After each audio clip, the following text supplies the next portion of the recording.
Hi, everybody, and welcome to another exciting edition of Words, Images, and Worlds. Delighted on this episode to be talking with comics creator, I guess is a good way to say this, Tom Rasch. But then you're also branching out into the world of filmic media too, which is one of the things that we'll be talking about, and animation and those kind of worlds as well. So, welcome, Tom. Thanks for having me. Great to meet you. Yeah, my pleasure. My pleasure. Great to meet you too.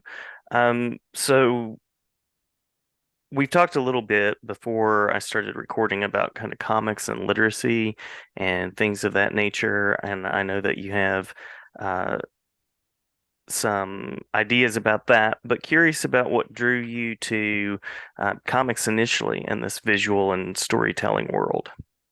Well, I always tell people mine was kind of the like a reverse or a flip dynamic of that. I actually saw stuff on television first, Hmm. and I was Hmm. around 4 or 5. My dad was in the Air Force. He was stationed overseas in Guam. And the first things I remember just really taking hold of my mind were Spider-Man, Batman, and Star Trek. Hmm. So Hmm. I think just kind of from a young mind, just the colorful nature of the costumes and the outfits, the Star Trek characters have, the color spectrum right there, with the blue, red, and gold, you know what I mean? And my young Hmm. daughter, who's 5, I think, is really attracted to original Star Trek for the same reasons. But I just knew that didn't really understand quite what was going on, but I knew that right away that Batman was a character that I loved too. I like the Batmobile, um, the gadgets and everything about him. So after my dad came back stateside, my mom and I were at a grocery store and she bought me a Neil Adams Batman comic, which I didn't know who that was at the time. And I was kind of Hmm. confused because that was by that point was the very early 70s. And it was kind of the return to the nitty gritty Batman where he has like a 20-foot long cape. Robin doesn't seem to be in the picture. Hmm. So I was confused by that, comparing it to the Adam West version, but it still was like, well, it's Batman. It's cool. And then from probably not too long after that, like we'd go visit my grandparents and my uncles who were teenagers at the time had this huge box of DC and Marvel comics that I would beg them to take out of the attic of my grandparents' house. And then I would just sit there for hours enamored flipping through the pages and learning to read a little bit too, through them. So Hmm. I have a lot in common with you there. I think the first comics that I read were about the time the Michael Keaton movie came out. And somehow in my mind, I was able to like negotiate the idea that this Michael Keaton Batman was the same, or at least in the same universe as the Adam West Batman. I just went with it because it was the character and I loved it enough to kind of track with it. So, mhm. yeah, the film and media and all of those things, big fan of the way all that works together. So curious from there about how you made your way into the comics industry and working with Marvel and any particular positive collaborations, experiences that you'd like to share about. Well, I'll keep this as brief as I can. This is a good exercise for me, by the way, because I can definitely go off on tangents. So this will be a good exercise. So around the same time that I discovered those awesome shows right before comics, my mother's an amazing artist. I started copying her pictures when I was about 5. Mhm. So I knew that I instantly had a passion for just drawing and doodling. And so for a number of years, I would draw the Enterprise and I would draw Spider-Man swinging from building to building. And then by the time 10 or 11 years old rolled around, I started becoming more aware that everything that I loved, whether or not it was films, television, comics, there were people Mhm. that Mhm. created these things. Like I was aware of Gene Roddenberry creating Star Trek when I was in second or third grade. And right around that time, too, Star Wars blew up. So that really was a big game changer, life changer, really, for me. And so that kind of set me on a path like, this is my passion. I love these things. People behind them made them. Mhm. How do I do that? And so, it was a slow journey, but between 11 to like 16 years old, I would digest just and would be engulfed in anything that was behind the scenes stuff.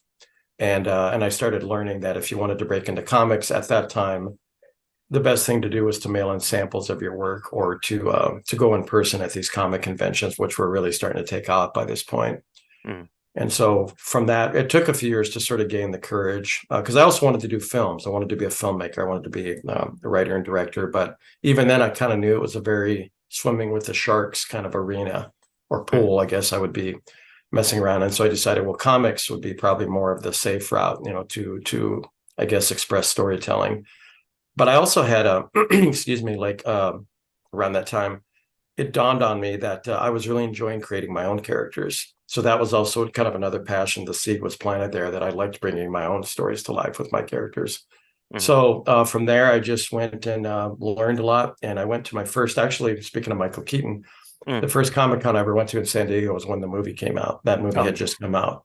So I was in Shangri-La because all these artists that I'd met and admired were there, and they were bigger than meeting any movie star to me. And I also went there to show work, and I immediately went to Marvel and DC and got ripped to shreds. Went Mm. back to my room, tucked tail for about a day, and went back, and then still got rejected. But then I ended up meeting some of the artists I admire, and they gave me plenty of encouragement. So that sort of helped me keep my head in the game of like, this is what I wanted to do.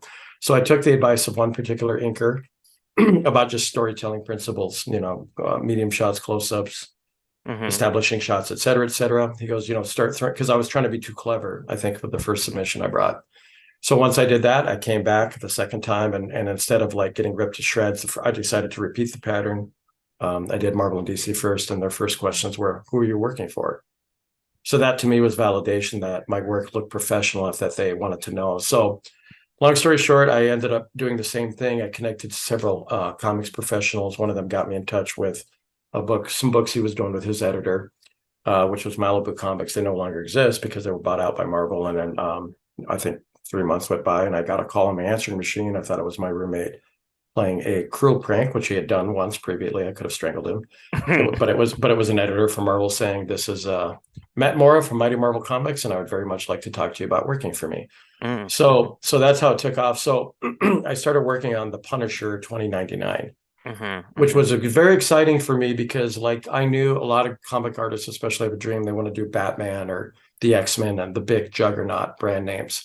I always wanted to kind of find something that was more a lower tier character to put my mark on. That sort of is a way to like, I think, kind of build your brand visually as an artist if you want to try and establish a following and stuff like that. So unfortunately though, as I was getting in, that's also when the market began to implode. So I was only on the books for a number of months. Hmm. I was the last artist on the book actually when it got canceled. And so like a year or two after that, I was trying to get work, including the editor I was working for. He was let go from Marvel. The guy that was over him had gone over to DC, and I tried to get some work done. I did some Superman submissions, but there were some politics at play there. So as much as they tried or someone tried, there wasn't any traction going on. So a couple of my friends who wanted to do comics, they had broken into the video game industry, and they were like, "Why don't you come over here and do concept art?" Because they said you make way more money, you're a Hmm. salary employee, you have benefits, and generally you don't have to work any longer than 8 hours a day. So I ended up took a while to do that too, but migrated over there, and I was working on titles for the PlayStation Network. Hmm. Hmm. Did Hmm. that for a number of years, and then around a little, maybe slightly under 10 years ago, I decided to leave that industry because what is involved with that lifestyle is you get to move around a lot. You work for studio for 2 months, 2 years, 4 months, 4 years. You're going to get let go, which means you have to find the next gig, which includes relocating all the time. I Hmm. have a 5-year-old daughter, so I'm glad I made that choice before she was even around. That's not really, I don't want to be jumping around, especially with her in my life. Right, But right.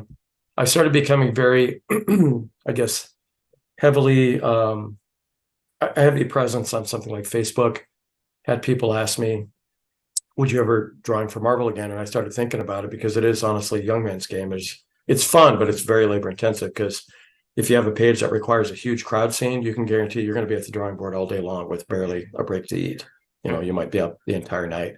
And I figured if I'm going to try and put effort back into this, I'm going to go ahead and just do my characters. Like that's probably the extra zing I would need. So about 10 years ago, I got my first character, Black Alpha, which I created as an 11-year-old out in the public Hmm. eye. Hmm. And I Okay. pitch it as Batman and Iron Man meets Star Wars. And so within a short amount of time, it was published in USA Today. I had prototype merchandise made originally for meetings for like film execs. That Hmm. ended up on the Big Bang Theory, and it's been optioned a few times for TV film development, cartoons, etc. Um, and I've had several other characters I've on the public eye. Hollywood has taken interest in them. I've kind of had to learn the hard way.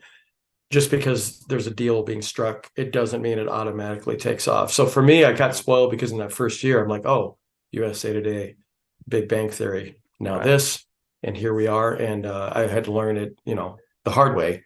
Um, there's a roller coaster for sure. So with that being said, some of the dreams that I had, like I can tell you this, like even as a shy art nerd in grade school, the other kids would go out and play recess. I would go in the corner and hum the theme to the Black Alpha cartoon, or I Hmm. would have fantasies about, oh, if I ever get interviewed for something, this is what I'm going to say. And I also included my vision of like toys and apparel and all the stuff I grew up because I'm that major super nerd that doesn't just want to watch it or to read it in a comic book. I want the action figures. I want Hmm. the T-shirts, the coffee mugs, posters, anything that goes with it. So with that approach, I've done that with Black Alpha. And so one exciting thing that happened for me over the last few months is we actually have a model kit of the ship because Uh-huh. I've always loved Star Trek and Star Wars and the ships. And so that's a big personal milestone for me, a win, that. And through the years, people have wanted to even buy the model kit just based upon the design. They didn't know what it was from, which is Hmm. pretty cool because like Star Trek and Star Wars, anything, TV show, movie, ships have the entire mythology of the story that they're set in to kind of breathe life into the because there's an old saying with model ship or a spaceship enthusiast, the ship is as much of a character as its humanoid counterparts. And that's really what I did with my ship. Like I went to town as a super nerd and I developed schematics and deck plans and all this mythology. And so with the model kit, which we're getting ready to release in about a week or two, I included a source guide tech manual. So it has scenes from the comic book. It's got a lot of mythology and history of the ship. It's got the deck plans I've laid out. It's got some other aspects of the universe to sort of say thanks to the people who've supported buying the model kit of the ship, but it also gives them some context for where the ship fits into the story as a character. So that was very fun for me to put that together. And then we had a Black Alpha Kickstarter that we launched 2 years ago. It was a big success. It was funded in 48 hours. And so there were some life hiccups, and we're getting ready to release our second Kickstarter because issue one had been done for a long time. The Hmm. Kickstarter was to help fund and create issue two.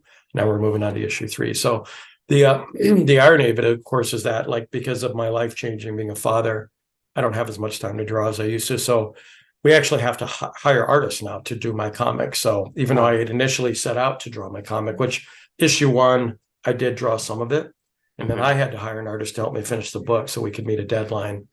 And then since then, I'm involved with kind of art directing, like issue two of the comic. I do the Hmm. covers still.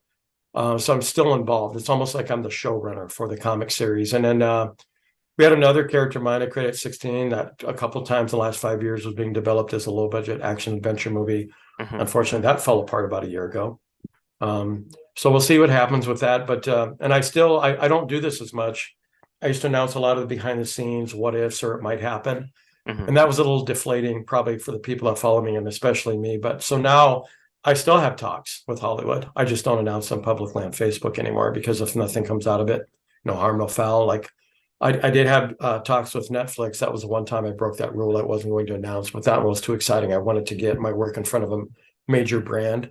Yeah. And so I had talks with Netflix that lasted probably about 3 or 4 months with several of my characters, but unfortunately went nowhere. Another one approached me back in the spring with a major studio that would have ties to like Superman the movie, Star Hmm. Wars. Been talking to a guy from there for months, and that's the other thing too. Deals don't come together quickly most of the time. It's not like, oh, somebody is interested in your work. Let's sign on the dotted line. So I've also had to learn that too. But Hmm. I've decided with all these things going on, it can be a balancing act emotionally of like, do I give up on this particular path or trajectory? Should I just focus on comics? And I haven't given up on the other, but that's got so many moving parts. And I've Hmm. explained to people, if you see any movie or TV show that you just see in existence, it's actually very lucky to be there because there's so many things that fall apart. Pilots don't Hmm. get picked up, funding disappears. Your crew has to move on to something else because there's a lot of hiccups in your schedule, your shooting schedule, et cetera. So, so I've decided in the last year or so we're going to focus on comics. Like the model kit is another, Hmm. because it's a small time indie model kit maker that is making that. That's my first officially licensed product. But I'm going to continue focusing on that, building my audience. And if the other things happen, great. If not, at least I have I guess the emotional success of like I've got a comic out Hmm. in the public eye that people are interested in reading, which to me is still a huge win because I think that's the vulnerability of the creative is to release something out there into the world and hoping somebody somebody or a group of people are even interested in what you're doing, So I'm always grateful that these opportunities and I've had people hanging out now for almost 10 years, Hmm. being loyal to what we're doing and wanting to read this comic. So I had to really honor that for them too, not just for them and for myself, So Yeah, yeah. It's fascinating how you've been flexible in your role as you've sort of gone through. And I appreciate that longevity from your story because I'm sure one of the things that kind of knocks people out is when something changes, when a deal doesn't come through, or when you don't have time to work on something, instead of re-envisioning and kind of thinking, okay, what is my best path forward? I imagine a lot of people would just say, okay, I'll work at Radio Shack. Radio Shack doesn't exist anymore. But, I appreciate that kind of creative maneuvering on your part. Have action figures kind of been a consistent for you from when you started in the world of reading comics to now? Has that always been kind of a way of creating that's oh been? yeah, I think that what I call when I have these meetings with Hollywood about like trying to create sustainable IP, franchisable IP, is I said that the fan wants the complete emotional immersion investment, which means in my case, I had to have action figures from Star Trek and Hmm. Marvel and DC Comics, and it's like there's this tangible connection as if that also connects with the emotion part of us, that you're like, I've got a little figure of this guy that I really admire and I get to hold him in my hands. Plus, for me, there was a little bit of foreshadowing. I would take my action figures. Ironically, I come from a family of 10, but I lived in a lot of emotional isolation. And so I spent a lot of time playing by myself, not having many friends in my backyard with my action figures. They became my friends. And I also came up with storylines for them. Hmm. Just I would concoct original ones. And so the fact that, yeah, action figures to me were very symbolic. And it was also a little bit of an entrepreneurial lesson for me. When the Mego action figures for Star Trek came out, I begged my parents to get me a Captain Kirk. Hmm. For whatever reason, I told my mother, they said no. So then I'm like, I saw some kid walking out of some store with one. I decided to go around trimming hedges in people's yard for about a week to make, I think it was $4 Hmm. Hmm. to get that Captain Kirk. That's how badly I wanted it. So I Wow. wasn't going to wait around for my parents. So Yeah. that also started a bit of a thread for me in my life. Like sometimes you got to work hard for what you want. So Hmm. So you mentioned there's a Kickstarter that's about to begin. Do you have a date for that set yet? no, not yet. I'm with a company I've been with called WTF Comics, and I tell people the WTF is not what it sounds like. It's got a different Hmm. Uh-huh. meaning. Uh-huh. I've been with them for the past few years. They did the first Kickstarter, and usually the president Jack creates the Kickstarter videos. So we've been working on that probably for the last month or so. He's got to finish up, because we all also have other lives. So it's like, we can't just devote daily all of our time to getting these done. We sort of have to kind of get to them when we can, but we're getting close. I mean, my guess would be hopefully in the next month, maybe between month 1 to 2 months before we get it launched, because we have to finish Nice. the video, tweak it, and then we have to submit it to Kickstarter where they approve the project before, and then we pick a launch date. We learned the last time because I do have somewhat of a following that kind of stoking the flames of anticipation. You sit there and you're like, hey guys, it's coming, and you have like a sign up list to get people excited, like rather than launching it out of the gate cold, where it just kind of surprises people. So there'll be that part too, where like once we actually get the approval and then pick a launch date, then we'll sort of start like, hey, it's a few weeks away. And then the last time we did it, I think I spent a week or two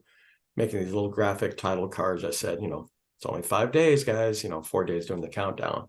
And I think that helped, because by the way, even though I technically say 48 hours, I think I might have kind of misunderstood that, like within the technical time frame. It was Hmm. funded in a day, but I'd already put Oh, that wow. out there at 48 hours, so I just left it. But it was funded in a day, and I do partially chalk it up to a number of things that I've developed a following, and I keep my social media, by the way, very controversy free. Hmm. I'm a fan of thinking however you want, just don't be disrespectful. But on Hmm. my page, you will never find, like political controversy and theological debates or any of that stuff. So I'm like, if you want to come and nerd out about Star Trek or Superman, this is a safe zone. Hmm. And so I very much focus on, I am that classic dad. I am very proud of my daughter. So I share a lot of pictures of her, and people have literally watched her grow up since the day she was born Hmm. on my Yeah. social media. but everything else beyond that is my appreciation for maybe movies that are coming out. I'm anticipating and excited, but mainly my characters and projects and my art. So people have come to my page, I think, just kind of maybe getting behind the dream of some people. I think they sort of see themselves. I've had people say, I used to create my own characters. I used to draw, but real life got in the way. I gave it up. And Hmm. so it's nice to see somebody that didn't happen to, Yeah. because like the character Black Alpha has been around a year before Star Wars. I created it in 1976. It was always Hmm. going to be that name, the color scheme, a hero with a spaceship. That's a long Yeah. time to have a character in your life that, and then the other ones that I've created, subsequently since then, same thing. They're all part of my life and my world. I will say though, to clarify, like I appreciate you commenting about me being, I guess, organic in my Uh-huh. approach, but trust me, I'm human. I have several times a year that I gotta, kind of curl up in a ball emotionally and lick my wounds Hmm. and then Hmm. get back on the horse and continue forging forward, with the battle of trying to, see something through entirely. And I do think that because this is what happened to me since I initially got offers out of the gate from Hollywood, because Black Elf has been optioned by three different production entities. Hmm. And a couple of them other my characters have had interest. I got sort of seduced by the dark side of Hollywood glamour, where I put my focus on that Yeah. and Yeah. sort of forgot just how awesome the medium of comics really is. That it's another great, like anyone, reading a novel or anything, the way that we can digest our storytelling is still a win, because it's that exchange, that symbiotic exchange of audience and creation, I guess. And hopefully, like in my case, I hope what I do inspires people to re-embrace their notion of wanting to create their own original characters and stories, or passing the torch like it was passed to me. Yeah, yeah, love that, love that, and I mean that speaks to just the challenge of being a creative too, is that uh, you do have to have those moments where you kind of crawl in your cave and recover and regenerate the Lazarus pit or the Darth Vader pod or whatever it happens to be.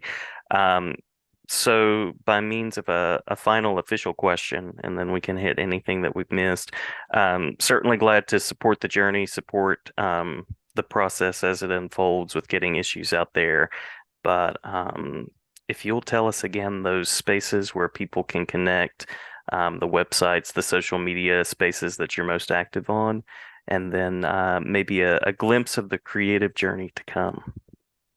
Well, I'm generally 98% very heavily present on Facebook. So people Hmm. can look under Tom, Tom, Rasch, Rasch.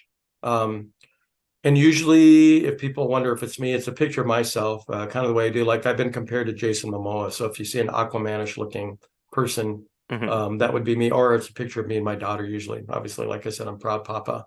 There is an Instagram, which actually is run by my partner Jack at WTF Comics. So I can't even remember the actual name. That's how often he's on it, and I'm not. But he does post on my behalf. So if you look under Tom Rasch on Instagram, there's a picture of the Black Alpha character, kind of in a split view of like his face without his helmet that obscures his face. Um, oh, I'm trying to think about what it would be. So Facebook, Instagram. We don't really do the TikTok thing, kind of really haven't embraced that yet. There's a Twitter, but it's a Black Alpha Twitter. I don't have a personal Twitter. So if you look under Black Alpha, you'll find it on Twitter too. But unfortunately, we're not on that one as much because we didn't get as much engagement, I think, because I'm not really Hmm. posting, I guess, as me. We do announcements kind of under the IP flag of the character. So, but that's all I can think of at the moment. I know I'm missing one. I know I'm missing one. There are But so many now. I was just gonna yeah, say your Instagram, it looks like trash65. yeah, that would sound correct. Yep, yeah, So. yeah. And there's a lovely picture of Black Alpha there, so very cool.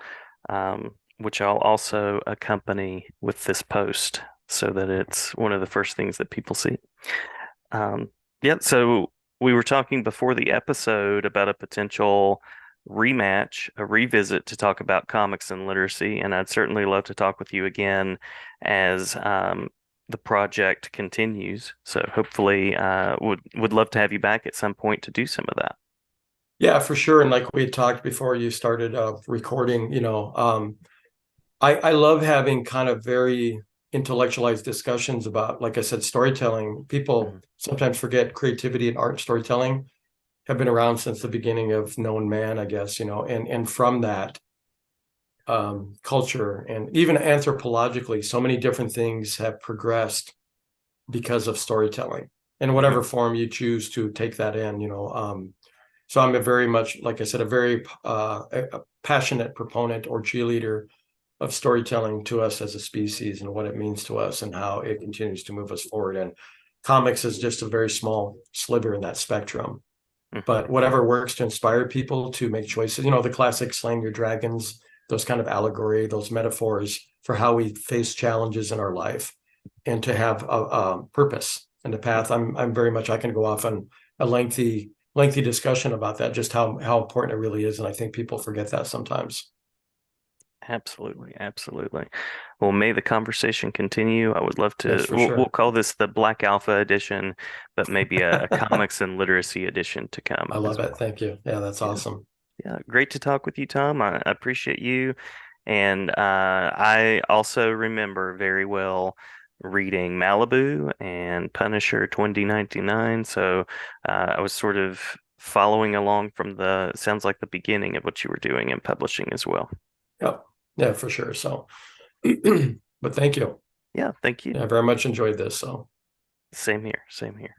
Talk again soon. okay, sounds good.